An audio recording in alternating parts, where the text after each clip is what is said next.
ஆண்டவர் ரட்சகரமாக இயேசுவின் இனிதான நாமத்தினால் உங்களை வாழ்த்துகிறேன். இந்த நாள் நம்முடைய ஆவிக்குரிய சிந்தனைக்காக சங்கீதம் 55:22 நான் வாசிக்கிறேன்.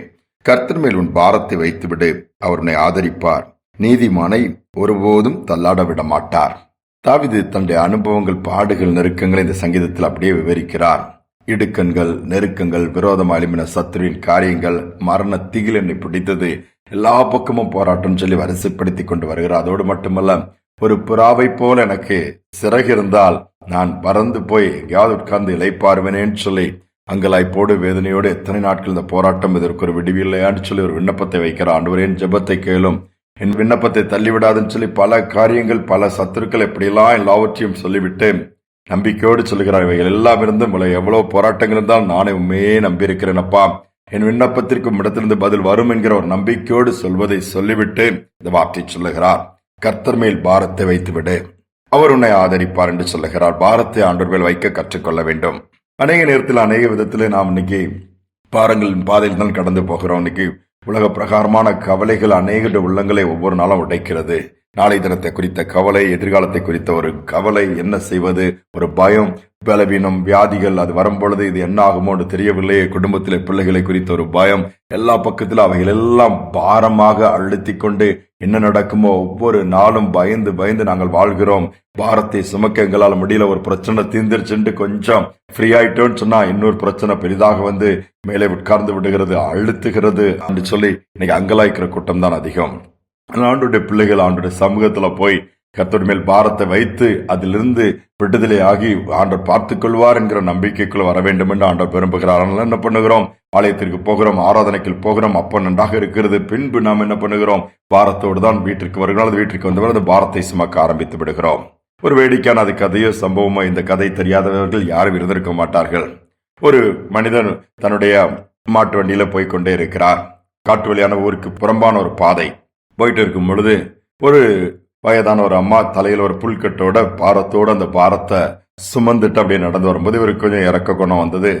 அந்த மாட்டு வண்டி நிப்பாட்டி, அம்மா நீ வண்டி மேல இறக்குமா, உன்னுடைய புல்கட்டை அதுல வையன்னு சொல்லிட்டு அவர் இறங்கி ஹெல்ப் பண்ற அந்த புல்கட்டை வண்டி மேல தூக்கி வச்சுட்டு இந்த அம்மாவை ஏறி இது பண்ணோடனே மாட்டு வண்டியை திருப்பி ஓட்டுகிறார். வண்டி போய்கொண்டே இருக்கிறது.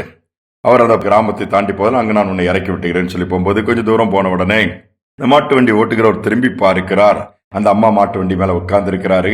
அதோடு மட்டுமல்ல, அந்த வண்டியில் வைக்கப்பட்ட அந்த புல்கட்டை தூக்கி தலைமையில திருப்பி தூக்கி வச்சுட்டு இருக்கிறாங்க.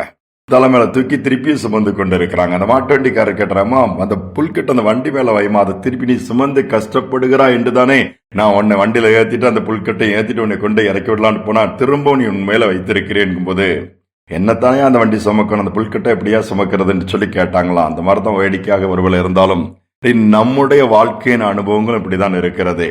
வசனத்தை பேசுவோம், வசனத்தை பாட்டாக கூட பாடுவோம், கர்த்தர் மேல் பாரத்தை வைத்து விடுன்னு சொல்லி அநேகருக்கு சொல்லுவோம். ஆனால் நம்முடைய பாரத்தை என கர்த்தர் மேல் முழுமையாக வைத்து நம்பிக்கையோடு ஆண்டவர் பார்த்துக் கொள்வார் என்று சொல்லி அமைதியா இருக்க நமக்கு தெரியவில்லையே. இதனால் அதை கற்றுக் கொடுக்க முடியும். ஆண்டவர்கிட்ட கேட்போம். அவருடைய சமூகத்துக்கு போனா பாரத்தோடு போகலாம், ஆனால் திரும்பி வரும் பொழுது பாரத்தோடு வரக்கூடாது, பரவசத்தோடு கூட வர வேண்டும். அதைத்தான் ஆண்டவர் எதிர்பார்க்கிறார். அதுதான் நம்பிக்கை என்பது. கர்த்தர்ட்ட போய் விண்ணப்பத்தை வைப்போம் என்று சொன்னால், ஜெபிப்போம் என்று சொன்னால் கர்த்தர் பார்த்துக் கொள்வார், சூழ்நிலையை மாற்றுவார், சத்துருவின் கிரியைகளுக்கு தப்புவிப்பார், நடத்துவார். இந்த நம்பிக்கை நமக்கு வர வேண்டும். இதான் ஆண்டவர் எதிர்பார்க்கிறார். ஒரு பாரத்தோடு இருக்கிற செய்தியை கேட்கலாம். ஆண்டவர் மேல வைங்க. வேதம் அதைத்தான் சொல்கிறது, கர்த்தர் மேல் பாரத்தை வைத்துவிடு, வருத்தப்பட்டு பாரம் சுமக்கிறவங்களா என்கிட்ட வாங்கன்னு சொன்னாரே, உங்களுக்கு இளைப்பாறுதல் தருவேன். இயேசு சொன்ன அந்த வார்த்தை தான். அவரிடம் போய் அவர் கையில கொடுப்போம், அவர் லகுவாய் மாற்றி கொடுப்பார். ஜெபிப்போம். அன்பின் தகப்பனே, இந்த புதிய நாளை கொடுத்த கிருபைக்காக நன்றி. சமூகத்துல பாரத்தோடு, அங்கலாய்ப்போடு, திகிலோடு, பயத்தோடு, வேதனையோடு இருக்கிற பிள்ளைகளுக்காக வந்திருக்கிறோம் அப்பா.